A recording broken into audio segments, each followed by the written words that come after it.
ಕಾಂಗ್ರೆಸ್ನ 5 ಗ್ಯಾರಂಟಿಗಳು ಬಡ ಜನರಿಗೆ ಅನುಕೂಲವಾಗಿದ್ದಾವೆ. ಟಿವಿ5 ಕನ್ನಡಕ್ಕೆ ಕೊಪ್ಪಳ ಕೈ ಅಭ್ಯರ್ಥಿ ರಾಜಶೇಖರ್ ಹಿಟ್ನಾಳ್ ಈ ರೀತಿಯಾಗಿ ಪ್ರತಿಕ್ರಿಯೆ ಕೊಟ್ಟಿದ್ದಾರೆ.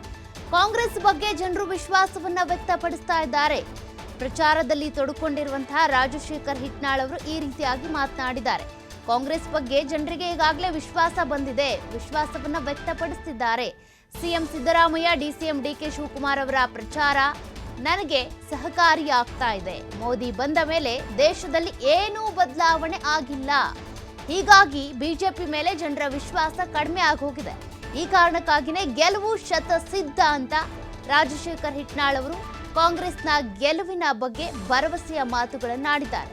ಟಿವಿ5 ಕನ್ನಡದ ಜೊತೆ ಮಾತನಾಡಿದಂತ ರಾಜಶೇಖರ್ ಹಿಟ್ನಾಳ್ ಅವರು ಈ ಬಾರಿ ಕಾಂಗ್ರೆಸ್ ಗೆದ್ದೇ ಗೆಲ್ಲುತ್ತೆ.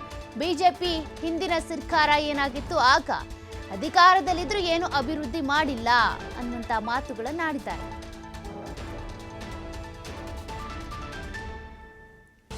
ನಮ್ಮ ಕೊಪ್ಪಳದ ಪ್ರತಿನಿಧಿ ನಾಗರಾಜ್ ಕಾಂಗ್ರೆಸ್ ಅಭ್ಯರ್ಥಿಯಾಗಿರುವಂತಹ ರಾಜಶೇಖರ್ ಹಿಟ್ನಾಳ್ ಅವರ ಜೊತೆ ಮಾತನಾಡಿದ್ದಾರೆ. ಏನ್ ಹೇಳಿದ್ರು ರಾಜಶೇಖರ್ ಹಿಟ್ನಾಳ್ ಅವರು ಕೇಳೋಣ ಬನ್ನಿ. ಲೋಕಸಭಾ ಚುನಾವಣೆ ಇವತ್ತು ರಂಗೇರಿದೆ. ಏನು ಬಿಸಿಲಿನ ತಾಪಮಾನದ ನಡುವೆ ಇವತ್ತು ಕಾಂಗ್ರೆಸ್ ಅಭ್ಯರ್ಥಿ ರಾಜಶೇಖರ್ ಹಿಟ್ನಾಳ್ ಅವರು ಅಬ್ಬರದ ಪ್ರಚಾರ ಮಾಡ್ತಾ ಇದ್ದಾರೆ. ನಮ್ಮ ಜೊತೆ ಸ್ವತಃ ಕಾಂಗ್ರೆಸ್ನ ಅಭ್ಯರ್ಥಿ ಅಂತ ರಾಜಶೇಖರ್ ಹಿಟ್ನಾಳ್ ಅವ್ರು ಮಾತಾಡ್ಸೋಣ.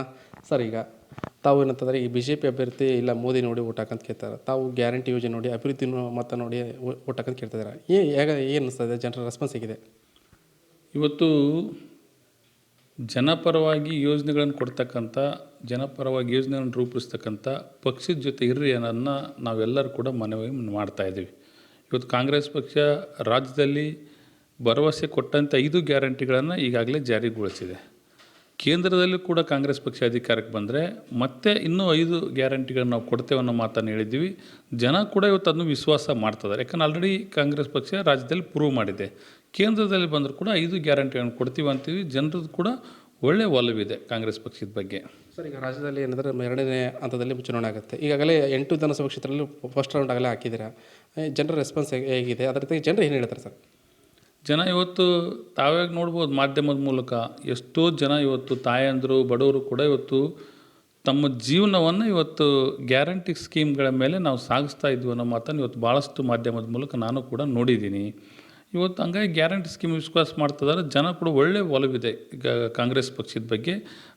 ಏನು ಗ್ಯಾರಂಟಿ ಕೊಟ್ಟು ಸ್ಕೀಮ್ಗಳ ಭರವಸೆ ಕೊಟ್ಟಿದೆ ಅವನ್ನ ಜಾರಿಗೊಳಿಸ್ತಾರೆ ಅನ್ನೋ ವಿಶ್ವಾಸ ಐತಿ. ಕಾಂಗ್ರೆಸ್ ಪಕ್ಷದ ಬಗ್ಗೆ ಜನರು ಒಲವು ಐತಿ. ಸಿದ್ದರಾಮಯ್ಯ ಅವರು ಕೂಡ ಏನಂದರೆ ಸಿದ್ದನೂರು, ಗಂಗಾವತಿ, ಕುಷ್ಟಗಿ ಭಾಗದಲ್ಲಿ ತಮ್ಮ ಪರವಾಗಿ ಪ್ರಚಾರ ಮಾಡಲಿದ್ದಾರೆ. ಇದು ಎಷ್ಟು ಬಲ ತಂದು ಕೊಟ್ಟಿದ್ದಾರೆ ತಮಗಿಂತ? ಇವತ್ತು ಸಿದ್ದರಾಮಯ್ಯನವರು ಮತ್ತು ಉಪಮುಖ್ಯಮಂತ್ರಿ DK ಶಿವಕುಮಾರ್ ಸಾಹೇಬ್ರವರು ಜಾರಿಗೊಳಿಸಿರ್ತಕ್ಕಂಥ ಗ್ಯಾರಂಟಿ ಯೋಜನೆಗಳ ಬಗ್ಗೆ ಭಾಳಷ್ಟು ಒಲವೈತಿ. ವಿಶೇಷವಾಗಿ ಸಿದ್ದರಾಮಯ್ಯ ಸಾಹೇಬ್ರ ಬಗ್ಗೆ, ನಮ್ಮ ಡೆಪ್ಟಿ CM ಆಗಿರ್ತಕ್ಕಂಥ DK ಶಿವಕುಮಾರ್ ಸಾಹೇಬ್ರ ಬಗ್ಗೆ ಗ್ಯಾರಂಟಿ ಸ್ಕೀಮ್ಗಳು ಯಾವಾಗ ಜಾರಿಗೊಳಿಸಿದ್ರು ಅವಾಗಿಂದ ಅವ್ರ ಬಗ್ಗೆ ಭಾಳ ಅಭಿಮಾನ, ಗೌರವವನ್ನು ಜನ ಇಟ್ಕೊಂಡಾರ. ಅವ್ರು ಬಂದರೆ ನಮಗೆ ಭಾಳಷ್ಟು ಶಕ್ತಿ ತುಂಬಿದಂಗೆ ಆಗುತ್ತೆ.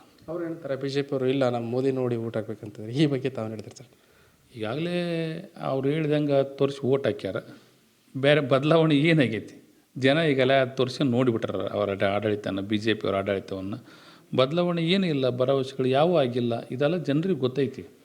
ಹಾಗಾಗಿ ಈ ಸರಿ ಯಾರೂ ಕೂಡ BJPಯನ್ನು ವಿಶ್ವಾಸ ಮಾಡಲ್ಲ. ಸರ್, ತಮ್ಮಲ್ಲಿ ಒಂದು ಏನಂತಂದರೆ ಒಂದು ಏಮ್ ಏನಿದೆ, ಅದು ಗುರಿ ಏನಿದೆ? ತಾವು ಜನರ ಮುಂದೆ ಹೋದಾಗ ಇಂಥ ಅಭಿವೃದ್ಧಿ ಕಾರ್ಯಗಳನ್ನು ಮಾಡಬೇಕಂತ ಅಂದ್ಕೊಂಡು ಯಾವ್ಯಾವ ವಿಚಾರ ಇಟ್ಕೊಂಡು ಜನರ ಮುಂದೆ ಹೋಗ್ತಾರೆ ಸರ್? ಇವತ್ತು ಕೇಂದ್ರದಿಂದ ಬರ್ತಕ್ಕಂಥ ಭಾಳಷ್ಟು ಯೋಜನೆಗಳು. ಇವತ್ತು ಬರಗಾಲ ಐತಿ.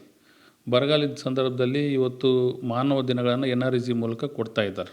ಕೊಟ್ಟವ್ರಿಗೆ ಕೂಲಿ ಕೊಡೋಂಥ ಕೆಲಸ ಆಗ್ತದೆ. ಉದ್ಯೋಗ ಕೊಡಬೇಕಾಗೈತಿ ಇವತ್ತು ಜನರಿಗೆ. ಇವತ್ತು 100 ದಿವಸ ಅಂದರೆ ಬರಗಾಲ 100 ದಿವಸ ಉದ್ಯೋಗ ಸಾಕಾಗ್ತಾಯಿಲ್ಲ. NREG 105 ದಿವಸ ಮಾಡಿರಿ ಅಂತ ನಮ್ಮ ರಾಜ್ಯದಲ್ಲಿ ಭಾಳಷ್ಟು ಬೇಡಿಕೆ ಇದೆ. NREG ಕೂಲಿ ಜಾಸ್ತಿ ಮಾಡಿರಿ, ಮಾನವ ದಿನಗಳನ್ನು ಜಾಸ್ತಿ ಮಾಡಿರಿ ಅನ್ನೋ ಬೇಡಿಕೆ ಭಾಳ ಇದೆ. ಅದ್ರ ಜೊತೆಯಲ್ಲಿ ಇವತ್ತು ನಮ್ಮಲ್ಲಿ ಇಂಡಸ್ಟ್ರಿ ಬೆಳೀತಾ ಇದ್ದೇವೆ. ನಮ್ಮದು ಭತ್ತ ಭಾಳ ಬೆಳೀತಾರೆ. ಈಗ highway connectivity, railway connectivity, airport ನಮ್ಮಲ್ಲಿ ಕೊಪ್ಪಳ ಭಾಗದಲ್ಲಿ ಇಂಡಸ್ಟ್ರಿ ಭಾಳ ಬೆಳೀತಾವೆ. ಏರ್ಪೋರ್ಟ್ ಕನೆಕ್ಟಿವಿಟಿ ಇದ್ರೆ ಇಲ್ಲಿ ಇನ್ವೆಸ್ಟರ್ಸ್ ಬರ್ತಾರೆ. ಈ ಟೈಪ್ ಭಾಳಷ್ಟು ಅಭಿವೃದ್ಧಿಗಳು ಆಗಬೇಕಾಗೈತಿ. ಮುಂದೆ ಜನ ಕಾಂಗ್ರೆಸ್ಸಿಗೆ ಆಶೀರ್ವಾದ ಮಾಡಿದರೆ ಅದ್ರ ಬಗ್ಗೆ ಪ್ರಯತ್ನ ಮಾಡ್ತೀವಿ. ಸರ್, ಅದರ ಜೊತೆಗೆ ಏನಂತಂದರೆ ಡೆವಲಪ್ಮೆಂಟ್ ವಿಚಾರವಾಗಿ ತಾವು ಗುರಿ ಇಟ್ಕೊಂಡಿದ್ದು. ಅದರ ಜೊತೆಗೆ ಈ BJP ಅವರು ಏನಂತಂದರೆ, ಈಗ ತಾವು ಕಳೆದ ಬಾರಿ BJP ವಿರುದ್ಧ 2 ಬಾರಿ ಸೋತಿದ್ದು, ತಮ್ಮ ತಂದೆ ಸೋತಿದ್ದು, ಅದರ ಜೊತೆ ತಾವು ಕೂಡ ಸೋತಿದ್ರಿ. ಇದೊಂದು ಕಡೆ ಅನುಕಂಪದ ಅಲೆ ಏನಾದರೂ ಸೃಷ್ಟಿಯಾಗಿದೆ ಈ ಕ್ಷೇತ್ರದಲ್ಲಿ? ಜನ 2 ಬಾರಿ ನಮ್ಮ ತಂದೆಯವರು ಸ್ಪರ್ಧೆ ಮಾಡಿದಾಗ ಕೂಡ ಭಾಳ ಕಡಿಮೆ ಅಂತದ 30,000 ಅಂತರದಿಂದ ಸೋಲಾಗಿತ್ತು. ಅವತ್ತು ಕೂಡ ಭಾಳಷ್ಟು ಪ್ರಯತ್ನ ಮಾಡಿದ್ವಿ. ಮೊನ್ನೆ ಕೂಡ 2019 ನಾನು ಸ್ಪರ್ಧೆ ಮಾಡಿದ್ದು ಕೂಡ ಭಾಳಷ್ಟು ಪ್ರಯತ್ನ ಮಾಡಿದ್ದು ಕೂಡ ನಮಗೂ 35,000 ಓಟ್ಗಳಂತ ಸೋಲಾಗಿತ್ತು. ಈ ಬಾರಿ ಒಂದು ಸಾರಿ ಅವಕಾಶ ಕೂಡ ನನ್ನ ಒಂದು ಒಲವನ್ನು ಜನ ಕೂಡ ತೋರಿಸ್ತಾ ಇದ್ದಾರೆ ಅಂತ ಅನ್ನಿಸ್ತಾ ಇದೆ ನಮಗೆ.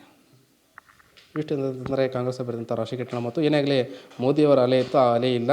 ಇಲ್ಲಿ ಗ್ಯಾರಂಟಿ ಯೋಜನೆ ಮತ್ತು ಏನು ಸಿದ್ದರಾಮಯ್ಯ ಅವರ ಅಭಿವೃದ್ಧಿ ಕಾರ್ಯಗಳೇ ನಮಗೆ ಶ್ರೀರಕ್ಷೆಯಾಗಿದೆ. ಆ ಕಾರಣಕ್ಕಾಗಿ ನಾನು ಗೆದ್ದೇ ಗೆಲ್ತೇನೆ ಅಂತ ಹೇಳಿರುವಂಥದ್ದು. ಕ್ಯಾಮ್ರಾ ಪರ್ಸನ್ ರಾಜುಗೌಡ ಜೊತೆ ನಾಗರಾಜ್ ಟಿ. ಕೊಪ್ಪಳ.